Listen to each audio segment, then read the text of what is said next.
आज तारखेनुसार धम्मचक्र प्रवर्तन दिवस आहे आणि 14 ऑक्टोबर 1956 रोजी डॉक्टर बाबासाहेब आंबेडकर यांनी बौद्ध धम्माची दीक्षा नागपूरच्या दीक्षाभूमीवर घेतली होती। याच निमित्ताने तारखेनुसार धम्मचक्र प्रवर्तन दिवस आज साजरा करण्यात येतोय। आज सकाळपासूनच आंबेडकर अनुयायी डॉक्टर बाबासाहेब आंबेडकर यांना अभिवादन करण्यासाठी दीक्षाभूमीवर येताना पाहायला मिळत आहे। दीक्षाभूमीवर अनुयायांची आज दिवसभर मोठी गर्दी असणार आहे। 14 ऑक्टोबर 1956 रोजी भारतरत्न डॉक्टर बाबासाहेब आंबेडकर यांनी बौद्ध धम्माची दीक्षा नागपूरच्या याच पवित्र दीक्षाभूमीवर घेतलेली होती आणि त्यामुळे तारखेनुसार आज धम्मचक्र प्रवर्तन दिन साजरा करण्यात येत आहे।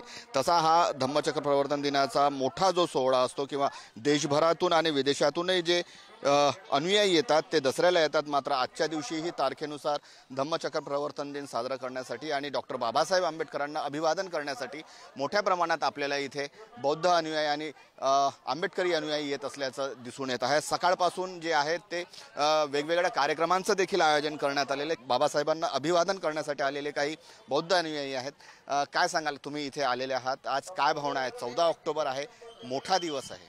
आज 14 ऑक्टोबर आहे। बाबासाहेबांनी आपल्याला या दिवशी दीक्षा दिली आणि सगळ्यांना खूप म्हणजे आनंदाचा दिवस आहे हा आजचा।